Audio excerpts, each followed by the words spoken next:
ಹಿಂದುಳಿದ ಜಾತಿಯವರಿಗೆ ಸಿದ್ದರಾಮಯ್ಯ ಏನೂ ಮಾಡಲಿಲ್ಲ, ದಲಿತರಿಗೇನು ಮಾಡಲಿಲ್ಲ, ಅಲ್ಪಸಂಖ್ಯಾತರಿಗೇನು ಮಾಡಲಿಲ್ಲ, ಬಡವರಿಗೇನು ಮಾಡಲಿಲ್ಲ. 5 ಗ್ಯಾರಂಟಿಗಳಿದಾವಲ್ಲ ಮಾನ್ಯ ಅಧ್ಯಕ್ಷರೇ, ಬಿಜೆಪಿ ಪಕ್ಷದವ್ರಿಗೂ ಸೇರಿ, ನಿಮಗೂ ಸೇರಿ, ಬಡವರು, ಎಲ್ಲ ಜಾತಿ ಬಡವರು, ಎಲ್ಲ ಧರ್ಮದ ಬಡವರು, ಮತ್ತೆ ಬಿಜೆಪಿ ಪಕ್ಷನೂ ಸೇರಿ ಎಲ್ರಿಗೂ ಕೊಟ್ಟಿದ್ದೀವಿ. ಕೃಷಿ ಭಾಗ್ಯ ನಿಲ್ಲಿಸ್ಬಿಟ್ಟಿದ್ರು.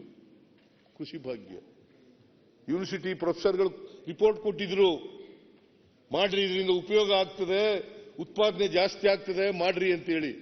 ಎಲ್ಲಿ ಮಳೆ ಆಶ್ರಯದಲ್ಲಿ ಬೆಳೀತಕ್ಕಂಥ ಕೃಷಿಕರಿದ್ದಾರೆ ಆ ಜಾಗದಲ್ಲಿ ನೀರು ಕೊಟ್ಟು ಅಂಡರ್ಗ್ರೌಂಡ್ ವಾಟರ್ ಅನ್ನು ಹೆಚ್ಚು ಮಾಡತಕ್ಕಂಥ ಕೆಲಸವನ್ನು ಮಾಡ್ತಾರೆ. ಆ ಕೃಷಿ ಹೊಂಡ ತೋಡಿಸ್ಕೊಡ್ತಕ್ಕಂಥದ್ದನ್ನೇ ನಿಲ್ಲಿಸ್ಬಿಟ್ರು. ಆ ಕಾರ್ಯಕ್ರಮ ಕೃಷಿ ಭಾಗ್ಯ ಕಾರ್ಯಕ್ರಮ. ಯಾಕಂದ್ರೆ ಸಿದ್ದರಾಮಯ್ಯ ಮಾಡಿದ್ದಾರೆ ಈ ಕಾರ್ಯಕ್ರಮ, ನಾವು ನಿಲ್ಲಿಸ್ಬಿಡೋಣ. ರೈತರ ಬಗ್ಗೆ ಬಹಳ ಮೊಸಳೆ ಕಣ್ಣೀರು ಸುರಿಸೋದು, ರೈತರ ಬಗ್ಗೆ ಏನು ಮಾಡಲಿಲ್ಲ. ಆಮೇಲೆ ಮಾನ್ಯ ಅಧ್ಯಕ್ಷರೇ, ಇದ್ರ ಬಗ್ಗೆ ಬಹಳ ನಾವು ಸಂಘರ್ಷ ಮಾಡಬೇಡಿ ಬಿಜೆಪಿಯವ್ರ ವಿರುದ್ಧ. ನಮ್ಮ ಎಲ್ಲ ಕುಮಾರಸ್ವಾಮಿ ಅವರು ಇಲ್ಲ ಪಾಪ, ಅವರು ಅಡ್ವೈಸ್ ಮಾಡಿದ್ದಾರೆ ನಮಗೆ. ನಾವು ಯಾರ ಜೊತೆಗೂ ಸಂಘರ್ಷ ಮಾಡಕ್ ಹೋಗಲ್ಲ, ಆದರೆ ಒಕ್ಕೂಟದ ವ್ಯವಸ್ಥೆನಲ್ಲಿದ್ದೀವಿ. ಆಮೇಲೆ ಕೇಂದ್ರ ಸರ್ಕಾರಕ್ಕೆ ತೆರಿಗೆ ಕೊಡೋರು ಯಾರು?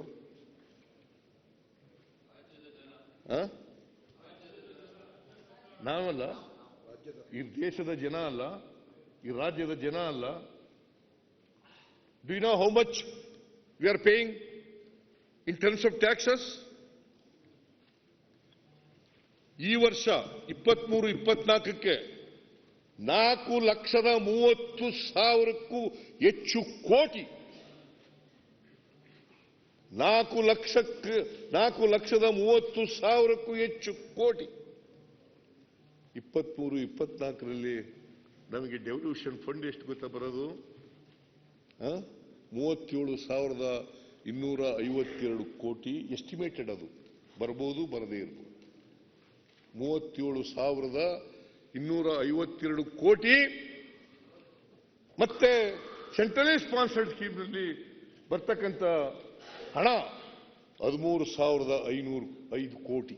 13,005 ಕೋಟಿ. Both put together we are getting back only 50,257 crores. 4,30,000 ಕೋಟಿ ಕೊಟ್ಬಿಟ್ಟು ನಾವು ತೆರಿಗೆನ. ಸರ್, ತಾವು ಸರ್, ಇದು ಏನ್ ಪಿಕ್ಚರ್ ಇದೆ ಅಲ್ಲ, ಕಂಪ್ಲೀಟ್ ಪಿಕ್ಚರ್ ಕೊಡಿ. ರಾಜ್ಯದ ಜನತೆ ನೋಡ್ತಿರ್ತಾರೆ, ಹೆಂಗ್ ದಾರಿ ತಪ್ಪು. ಯಾವ್ದು ಬೇರೆ ಏನ್ ಹೇಳ್ಬೇಕು ಹೇಳಪ್ಪ. ಈಗ ನಾ ಹೇಳ್ತೇನೆ, ಆಮೇಲೆ ಹೇಳು ನೀನು. ಆಮೇಲೆ ಹೇಳ್ರಿ.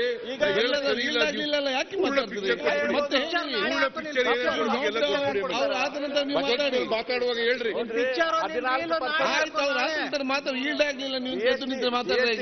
14% ಅಂತ ಅಸಂಪ್ಷನ್ ಮಾಡಿದ ಫಿಗರ್ ಏನೇನೋ ಹೇಳ್ತಾರೆ.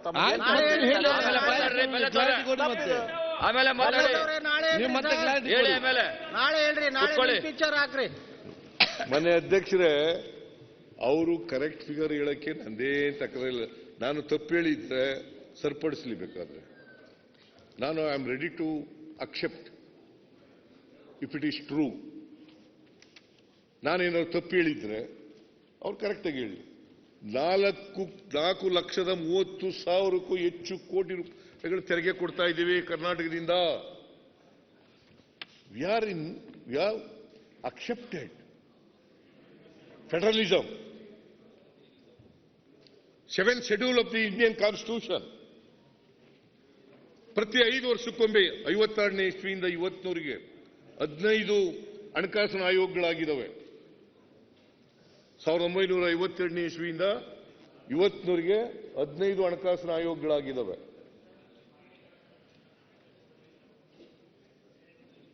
ಈ ಹಣಕಾಸಿನ ಆಯೋಗಗಳು ಕೇಂದ್ರ ಸರ್ಕಾರಕ್ಕೆ, ರಾಜ್ಯ ಸರ್ಕಾರಕ್ಕೆ ಎಷ್ಟು ತೆರಿಗೆ ಹೋಗಬೇಕು ರಾಜ್ಯದಿಂದ ಶೇಖರಣೆ ಆಗ್ತಕ್ಕಂಥ ತೆರಿಗೆಯಲ್ಲಿ ಕರ್ನಾಟಕಕ್ಕೆ ಎಷ್ಟು ಹೋಗಬೇಕು, ಸೆಂಟ್ರಿಗೆ ಎಷ್ಟು ಹೋಗಬೇಕು ಅಂತ ವರದಿ ಕೊಡ್ತಾರೆ. ಆಮೇಲೆ SDRF ನಲ್ಲಿ ಎಷ್ಟು ದುಡ್ಡು ಬರಬೇಕು, ನಮಗೆ ಎಷ್ಟು ಬರಬೇಕು, NDRF ನಲ್ಲಿ ಎಷ್ಟು ದುಡ್ಡು ಇಡಬೇಕು, ಇವೆಲ್ಲನೂ ಕೂಡ ಶಿಫಾರಸುಗಳು ಮಾಡ್ತಾರೆ.